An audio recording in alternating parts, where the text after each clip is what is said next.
فقیر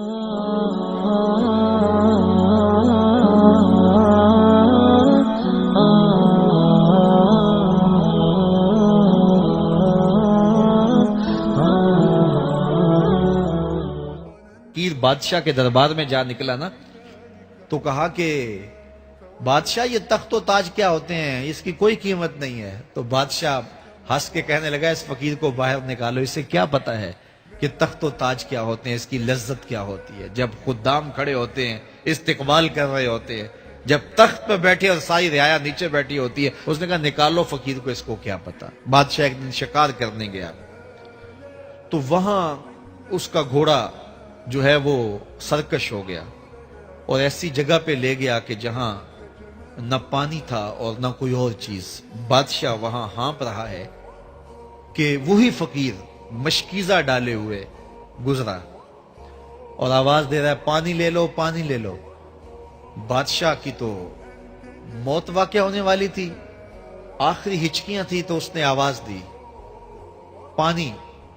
تو اس فقیر نے کہا کہ ہاں تمہارے پاس ہے کوئی قیمت پانی دینے کی؟ اس نے کہا میں بادشاہ ہوں اس ملک کا۔ اس نے کہا ہوتے ہوگے، مجھے غرض نہیں ہے، میں تو بیچتا ہوں پانی۔ اس نے کہا بابا میں بادشاہ ہوں، جو مانگو گے میں دوں گا، مجھے پانی دو، میں مر رہا ہوں۔ اس فقیر نے کہا آدھی حکومت لگے گی۔ اس نے کہا آدھی لے لینا، مجھے پانی تو دو، کیونکہ مر گیا تو ساری جائے گی۔ اس نے پانی کا گھونٹ دیا، پیاس کی شدت تھی، جب پانی کا کٹورا اس نے منہ سے لگایا تو پانی حلق میں اٹک گیا۔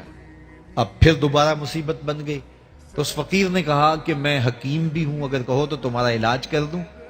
اس نے کہا ضرور کرو، لیکن اس نے کہا میں یوں ہی نہیں کروں گا، آدھی باقی حکومت بھی لگے گی، وہ بھی لکھ دو۔ اس نے چمڑے کے اوپر لکھوا لیا، ساری حکومت لکھوا لی، اور اس نے اس کا علاج کیا فوری۔ جو اس کے پاس ٹوٹکا ٹونا تھا تو اس کا پانی حلق سے نیچے اتر گیا۔ بادشاہ گھوڑے پہ بیٹھا واپس آیا، وقت گزر گیا، عرصہ بیت گیا۔ بادشاہ پھر تخت پہ بیٹھا تھا، وہی فقیر بھیس بدل کے دوبارہ آ گیا۔ پھر اس نے نصیحت کی کہ آخرت کو یاد کرو، یہ دنیا کچھ نہیں ہے، 4 دن کی کہانی ہے۔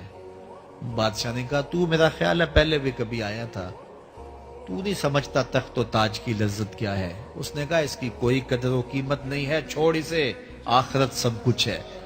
تو اس نے کہا نکالو اس فقیر بابے کو، یہ اس دن بھی آیا تھا تو آج پھر آ گیا ہے، اپنی راہ لے بابا۔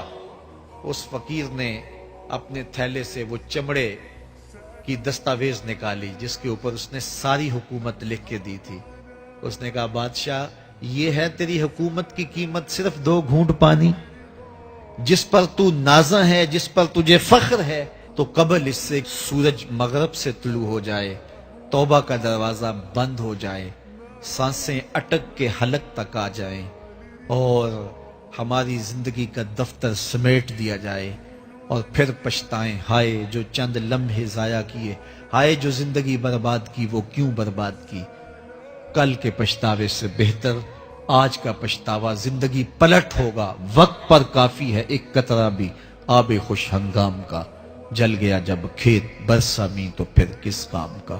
آئیے میں اور آپ اپنی زندگی کو مالک کی چوکھٹ پہ، مالک کی دہلیز پہ لے جائیں، اس کے حضور سچی توبہ کریں، رجوع لائیں، اپنے گناہوں سے معافی مانگیں، وہ کریم ایک آنسو سے سارے گناہ معاف کر دے گا۔ اپنی آخرت کی تیاری کریں، کاروبار دنیا بھی کریں، لیکن اصل ہماری زندگی آخرت کی زندگی ہے۔